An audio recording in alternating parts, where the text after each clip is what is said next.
யாரு இந்த இஸ்தலுமன்? வாங்க வீடியோக்குள்ள போகலாம். 1970ல நார்வேல தன்னோட பொண்ணுங்க கூட ஹைக்கிங் போன ஒருத்தர் இறந்து போன ஒரு பெண்ணோட உடல பார்க்குறாரு.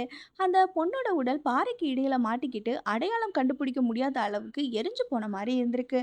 ஸோ அவங்க அத போலீஸுக்கு இன்ஃபார்ம் பண்றாங்க. வந்த போலீஸ் இன்வெஸ்டிகேஷன ஸ்டார்ட் பண்றாங்க. அவங்களுக்கு அந்த பொண்ண பத்தின எந்த டீட்டெயில்ஸும் கிடைக்கல.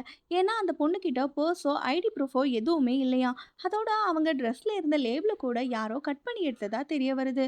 கொஞ்ச நாளைக்கு அப்புறமா போலீஸ் ரயில்வே ஸ்டேஷன்ல இருந்து ஒரு சூட்கேஸை கண்டுபிடிக்கிறாங்க. அது இறந்து போன அந்த பெண்ணோட சூட்கேஸ்னு தெரிய வருது. இந்த சூட்கேஸ் உள்ள என்னதான் இருக்குன்னு போலீஸ் செக் பண்ணி பார்க்கறாங்க. பார்த்து அவங்க ஷாக் ஆகுறாங்க.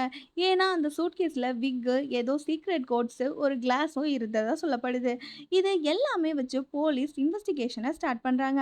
அப்பதான் அந்த பொண்ணு ஹோட்டல்ல ஃபேக்கான நேம் யூஸ் பண்ணதாகவும், ஃபேக்கான கண்டெய்னர் யூஸ் பண்ணதாகவும், அவங்க 4 லாங்குவேஜ் பேசினதாகவும் தெரிய வருது. அது மட்டும் இல்ல, அந்த பொண்ணு யாரோ அவள கண்காணிக்கிற மாரி ஒரு இடத்துல இருக்காம வேற வேற பிளேஸுக்கு போயிட்டே இருந்திருக்கா. அவ ஒரு ஸ்பையா இருந்திருக்கலாம் அப்படின்னு போலீஸ் கெஸ் பண்றாங்க. அஃபிஷியலா இந்த கேஸ போலீஸ் சூசைட்னு முடிக்கிறாங்க. ஆனா 50 ஸ்லீப்பிங் பில்ஸ் சாப்பிட்டுட்டு தன்னை தானே எரிச்சுக்கிட்டு தற்கொலை பண்றது ரொம்ப வியர்டா ஃபீல் ஆகல?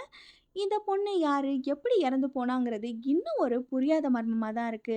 ஆனா, அங்க இருக்கிறவங்க அந்த பொண்ண இஸ்தல் உமன் அப்படின்னு சொல்றாங்களாம். இந்த இஸ்தல் உமன பத்தி நீங்க என்ன நினைக்கிறீங்கன்னு கமெண்ட்ல சொல்லுங்க. இந்த மாரி இன்ட்ரஸ்டிங்கான ஸ்டோரீஸ கேட்க கதைப்பொம்மை சேனல சப்ஸ்கிரைப் பண்ணுங்க.